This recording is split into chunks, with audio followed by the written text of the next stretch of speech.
cerita-cerita yang saya angkat itu selain bersetting pondok pesantren, saya juga memilih setting-setting yang sebelum saya itu belum pernah ditulis oleh khususnya para penulis kontemporer atau novelis kontemporer Indonesia gitu, atau sastrawan kontemporer Indonesia.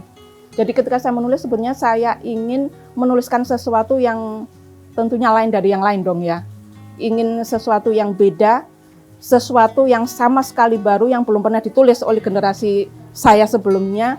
Dan kebetulan karena saya memiliki latar belakang pondok pesantren, ini bagi saya adalah hasanah ya, kekayaan besar seorang penulis, karena saya merasa saya memiliki sumber sesuatu yang belum dimiliki oleh kebanyakan penulis atau sastrawan di Indonesia gitu ya. Jadi bagi saya juga memiliki keinginan untuk memperkenalkan hasanah yang sudah saya miliki sendiri gitu, yang saya tahu itu belum pernah ditulis oleh para sastrawan Indonesia ketika itu. Nah, dari alasan itu sejak awal memang saya menulis Perempuan Berkalung Surban itu ya. Perempuan Berkalung Surban ini juga menggunakan setting pondok pesantren, sekalipun yang saya ambil adalah pondok pesantren salaf gitu kan. Sementara di Geni Jora, novel sesudahnya itu saya menulis setting pondok pesantren Kholaf, pondok pesantren saya. Jadi saya tidak memerlukan banyak riset gitu ya. Sementara kalau di Perempuan Berkalung Surban ini sekalipun saya dari pondok pesantren latar belakangnya, tapi saya perlu riset karena yang saya tulis ini berbeda jauh dengan pengalaman pribadi saya ketika saya di pondok pesantren. Tiap pondok pesantren, macam-macam pondok pesantren itu memiliki kulturnya masing-masing. Jadi tidak seragam, tidak sama. Jadi mau tidak mau, ketika itu saya memerlukan riset juga. Dan sebetulnya setiap novel yang saya tulis saya membutuhkan riset ya. Yang saya lakukan lama ya, cukup lama. Baik riset referensial ataupun riset langsung tempat ya, setting untuk menceritakan bagaimana landscape dari cerita yang akan kita bikin. Selain tadi latar belakang pondok pesantren seperti itu, sebagian besar karya-karya Ibu Abidadi juga mengangkat terkait dengan isu perempuan seperti itu, yang memang seperti yang kita ketahui bahwa karya sastra sebelum era tahun 2000-an seperti itu kan memang kaitannya dengan setaraan gender seperti itu kan memang marak gitu ya.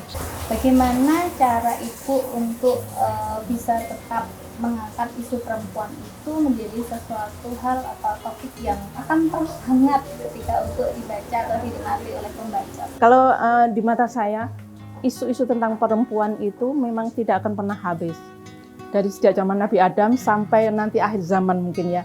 Dan akan tetap aktual, akan tetap menarik apapun isunya, apapun peristiwanya. Perempuan akan menjadi sumber yang tiada habisnya. Bahkan selama ini ada pepatah mengatakan perempuan itu makhluk yang misterius ya.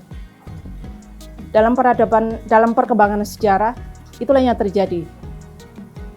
Apapun aktivitas perempuan dan seperti apapun perkembangan tentang perempuan akan menjadi sesuatu yang bisa kita perbincangkan dan diskursus yang terus-menerus akan menjadi hangat ya, aktual dan bisa kita perbincangkan, bisa kita ulas dari bermacam-macam sisinya gitu ya. Dan kenapa selama ini saya tertarik membicarakan tentang isu-isu perempuan ini? Karena saya merasa bahwa pertama karena saya sendiri perempuan. Kedua, saya merasa bahwa suara perempuan selama ini masih sangat timpang ya, ada terjadi ketimpangan. Suara perempuan itu masih sangat sedikit didengar oleh dunia, oleh zaman kita ini. Sejak zaman dulu sampai sekarang, saya merasa bahwa harus ada yang menyuarakan tentang suara perempuan, tentang kondisi perempuan, tentang keinginan-keinginan perempuan, tentang mimpi-mimpi perempuan dari perspektif perempuan, bukan dari perspektif yang lain gitu ya. Jadi saya merasa barangkali tulisan-tulisan saya itu bisa mewakili suara-suara dari kaum saya yang selama ini mungkin memilih bisu, terpaksa bisu, atau memang tidak tahu apa yang harus mereka bicarakan, apa yang harus mereka utarakan, apa yang harus mereka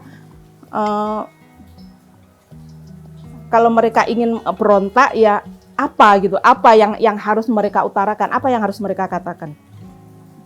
Saya ingin perempuan itu didefinisikan oleh kita sendiri, oleh kaum perempuan, bukan oleh kaum yang lain. Karena hanya dengan seperti itu, perempuan itu mampu menjadi dirinya sendiri, bagaimana dia menentukan nasibnya, bagaimana dia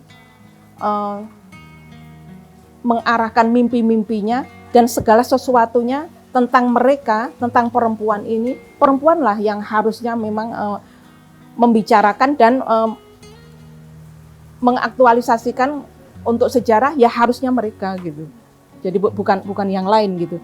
Nah, karena alasan-alasan itulah sepanjang karya-karya saya menulis hampir 80% karya saya itu berbicara tentang isu-isu perempuan.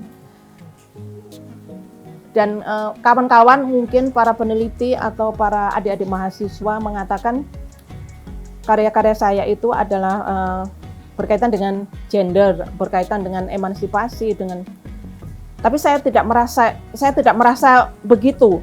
Ketika saya menulis, saya tidak berpikir tentang gender, tentang urusan gender, tentang emansipasi, tentang ini.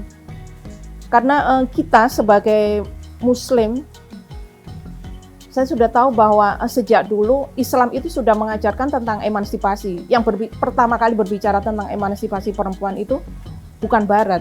Barat itu menurut saya hanya melafalkan saja gitu ya. Barat itu hanya memberikan istilah saja gitu untuk dunia. Tapi bahwa Islam sudah memulainya dengan langkah langsung ya, ketika itu di masa terutama ketika masa Madinah ya, Rasulullah berada di Madinah.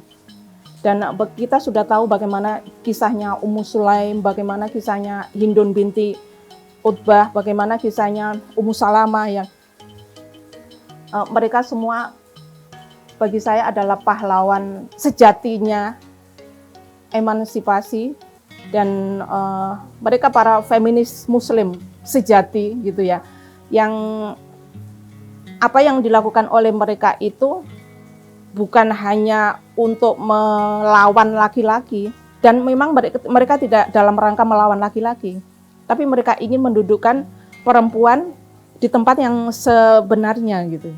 Mungkin Ibu Abidah bisa memberikan tips untuk mahasiswa bagaimana ketika mereka ingin memulai membuat sebuah karya, khususnya karya sastra seperti itu. Kalau kita ingin menulis sebetulnya mudah ya. Kita yakinkan kepada diri kita bahwa aku mampu gitu kan, aku bisa gitu. Nah, langkah selanjutnya kita akan benar-benar bisa menulis. Tentu jika kita memiliki pertama ide ya. Sesudah ada ide, kemudian kita melakukan riset untuk melaksanakan ide itu. Sesudah riset, baru kita menulis. Nah, dalam menulis itu biasanya banyak sekali tantangan, ada bermacam hambatan. Misalnya kita ada terjadi stagnan gitu, kita tidak bisa maju lagi gitu dari halaman selanjutnya. Untuk halaman selanjutnya itu biasanya penulis itu karena mengalami kehabisan ide ya. Jadi ketika kita dalam kondisi seperti itu, seorang penulis harus rajin mencari kembali, riset kembali, atau istilahnya kulaan ilmu ya. Kulaan ilmu, karena seorang penulis itu sama juga dengan manusia yang lain, tidak serba tahu. Jadi mau tidak mau kita memang harus melakukan riset. Karya sastra itu adalah karya fiksi, tapi sekalipun dia karya fiksi, sebetulnya dia berangkat dari dunia fakta. Jadi apa yang kita tulis dalam karya sastra itu sebetulnya adalah realitas kehidupan kita sehari-hari, yang kita tuliskan dengan teknik fiksi. Nah, ketika kita sudah menuliskannya, dan kita sudah mungkin hampir mencapai ending, kita bikin ending yang sebaik-baiknya, kemudian ya sudah jadi. Jadi sebetulnya mudah sekali ya, mudah sekali kalau kita mau melakukan menulis ya, kalau kita mau menulis kira-kira tahapan-tahapannya seperti itu. Tapi bahwa mungkin itu mudah dikatakan, tapi dalam kenyataannya kadang kawan-kawan bercerita ketika saya mengisi workshop, banyak sekali mereka mengatakan biasanya untuk memulai satu frasa baru ya, memulai frasa pertama itu, alinea pertama itu luar biasa sulit kan. Itu sebetulnya menulis itu kan ini ya, termasuk creative writing, dunia yang ketika kita ingin menjadi seorang penulis, kita harus rajin dan tentu berproses, tidak bisa instan. Menjadi penulis itu harus rajin mengolah, rajin latihan setiap hari, bahkan ya harus latihan setiap hari mungkin berapa kali itu, dan itu harus terus menerus. Tidak bisa kita ketika kita ingin menjadi penulis tiba-tiba langsung kita bangun tidur besok menjadi penulis, tidak seperti itu ada prosesnya. Tapi ketika kita sudah memancangkan satu keinginan bahwa aku ingin menjadi penulis, Anda harus memulainya. Anda harus merasa bahwa Anda bisa, dan kita harus memulainya dengan